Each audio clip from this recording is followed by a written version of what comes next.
பிரச்சனைகளை சினிமாவில் சொல்லாம சினிமா பின்னுக்கு தள்ளிருச்சா? அது ஒரு அர்த்தம் வருது. அதுல சினிமாவுக்குள்ள சமூக பிரச்சனை சொல்றதே இல்ல, அப்படி ஒரு அர்த்தம் இருக்கு.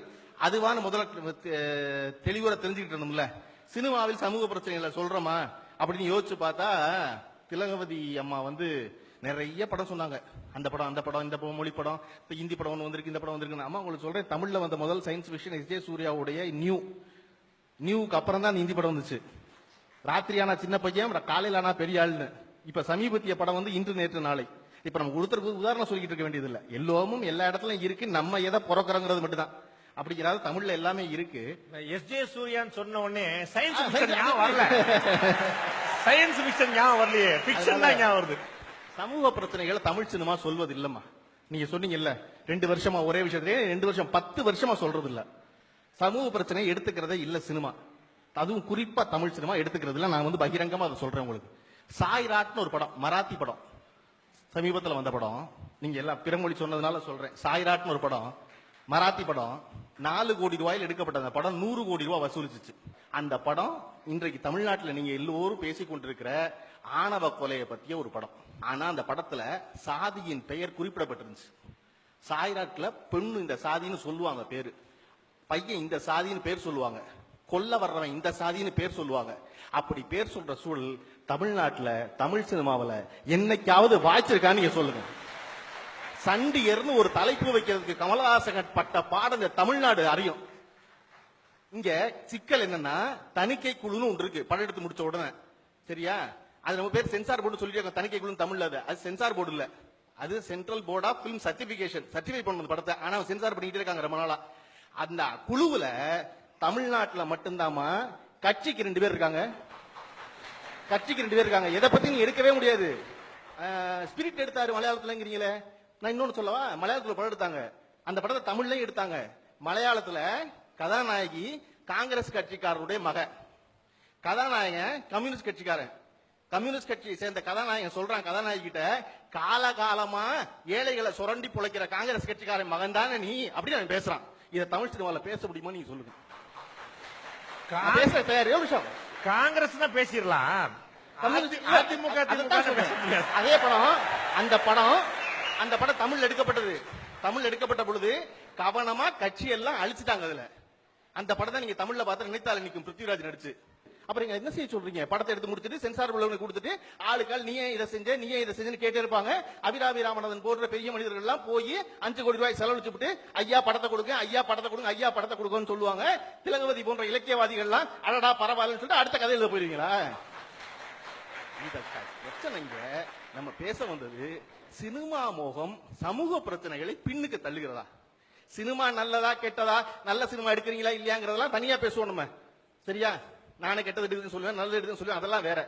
சமூக பிரச்சனைகளை கவனிக்க விடாமல் சினிமா பின்னுக்கு தள்ளுகிறதா அப்படின்னா நீங்களே நல்லா எல்லாரும் யோசிச்சு பாத்துக்கங்க. தள்ளுதான், தள்ளது. அரசியல் தலைவருடைய பெயரே தெரியல, ஆனா இன்னைக்கு நடிகனுடைய பெயர் தெரியுதுன்னு சொல்லி இருந்தாங்க. எந்த அரசியல் கட்சி தலைவருடைய பெயர் நினைவில் கொள்ளும் அளவு சிறப்பான ஒரு தலைவர் சொல்லுங்க நீங்க, நான் ஞாபகம் வச்சுக்கிறேன். 5 வருஷத்துக்குள்ள தன் நிலைப்பாட மாத்திக்காத ஒரே ஒரு தலைவன் சொல்லுங்க, நான் ஞாபகம் வச்சுக்கிட்டேங்க. நடிகன் எதுக்கு வந்தான்? நடிக்க வந்தான். அவன் நல்லா நடிக்கிறான், ஞாபகம் வச்சிருக்கான். வந்த தொழில ஒழுங்கா பார்த்து நடிக்க வச்சிருக்கான். அரசியல்வாதி சேவை செய்ய வந்தான், எவனுமே சேவை செய்யலையே, ஞாபகம் வச்சுக்கணும். நடிகன் பூரா அரசியல்வாதி வந்துடுறானே, அதான் சொல்றேன். நடிகன் தான் அரசியல்வாதியா வர்றான். ஏன் அவன் நம்புறான்? ஆகா நம்ம நல்லா நடிச்சோம், நம்ம எதுக்கு லாயக்குன்னு முடிவு பண்ணிட்டான் போல நினைக்கிறான். அது உங்க தப்பு, அது அவன் தப்பு இல்லையே, அது உங்க தப்பு. பட்ஜெட் கூட்டத்தொடர் நடந்ததே, அதை பற்றி யாரையும் விவாதிக்கவில்லையே. நான் கேட்கிறேன், தேர்ந்தெடுக்க போட்ட உள்ள போனாலே விவாதிக்கலையே. 234 பேரு வலுவான எதிர்கட்சி, 99 பேர் எதிர்பக்கம்.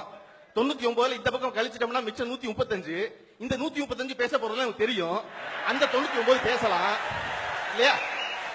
அந்த 99 பேசாம இருப்பதற்கான காரணம் என்ன அப்படின்னா, என் தலைவன் அவன் பேர் சொல்லி அழைத்தாங்க. பரவாயில்ல, அவமானப்படுத்தான், பரவாயில்ல, இவனை கிளிப்போம்டா நாரா.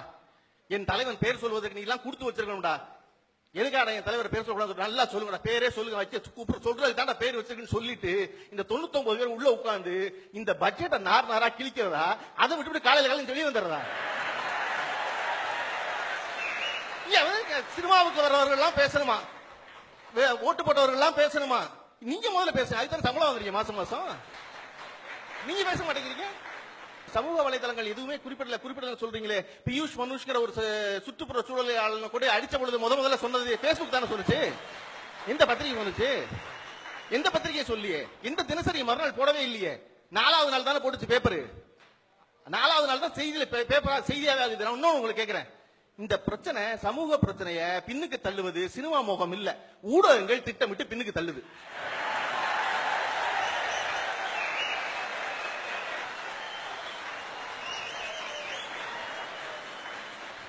ஊடகம் முடிவு பண்ணுது இத செய்தியை கொடுப்போமா வேண்டாமான்னு, இல்லையா? ஒருத்தன் மதுரையில லெனின் ஒரு பையன் கடன் வாங்குறான் படிக்கிறதுக்கு ஒருத்தன் கடன் கொடுக்கறதே இந்த நாட்டின் கேவலம். ஒருத்தன் கடன் கொடுத்தா படிக்க வைப்பீங்க? படிப்பு என்பது அத்தியாவசியம் இல்லையா இந்த நாட்டுல? படிப்புக்கு கடன் ரைட்டு, கடன் கொடுத்தாச்சு. அந்த கடன் தெளிவுற சொல்லுது ஓராண்டுக்கு வட்டி கிடையாது படிப்பு முடிஞ்சதுல இருந்து. அதற்கு பிறகு 11.15% தான் வட்டி. இப்ப கடன் கொடுத்த ஸ்டேட் வங்கி என்ன செய்யுமா? பாரத ஸ்டேட் வங்கி கடனை வசூலிக்கிறது ரிலையன்ஸ் ஒப்படைக்குமா? சரியா? ரிலையன்ஸ் பத்தி அப்புறம் சொல்றேன். அந்த ரிலையன்ஸ் என்ன செய்யுமா? அந்த பையன் கிட்ட ஒரே நாள்ல 2,48,000 ரூபாய் அடுத்த வியாழக்கிழமை கட்டுப்பான்னு சொல்லுமா.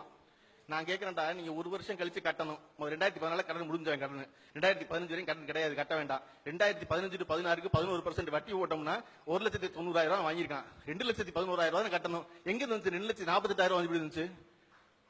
உங்க சட்டம் சொல்லுது மாசம் 5,000 ரூபாய் மேனிக்கு 60 தவணையில அந்த பையன் கட்டலாம்னு சொல்லுது. அவன் எப்படி ஒரே தவணையில கட்ட சொன்ன? அது ஏன் யாருமே கேட்கல? என்ன அப்ப யாருமே கேட்கல? தொடர்ச்சியா ஏன் கேட்கல? அப்ப கபாலி பார்க்கணும் தொடர்ச்சியா முடிவு பண்றது ஊடகம் தான் முடிவு பண்ணதே ஒழிய, இந்த பையனுடைய பிரச்சனையை வேணாம் முடிவு பண்றது ஊடகம் தான் முடிவு பண்ணதே ஒழிய சாதாரண சமூகம் இல்லைங்கிற. இந்த கடனை வசூலிக்க முடிச்ச ரிலையன்ஸ், அந்த ரிலையன்ஸ் உடைய கடன் எவ்வளவுனா இந்த இந்தியாவில் 1,250,000 கோடிக்கு ரிலையன்ஸ் கட்ட வேண்டியிருக்கு கடன். யாரு இருக்கிறதுல பெரிய அயோக்கியம் எவனோ அவனுக்கு யோக்கியம் பட்ட கட்டி அனுப்பிச்சிருக்காங்க, போய் வாங்குறாங்க அந்த பணத்தை.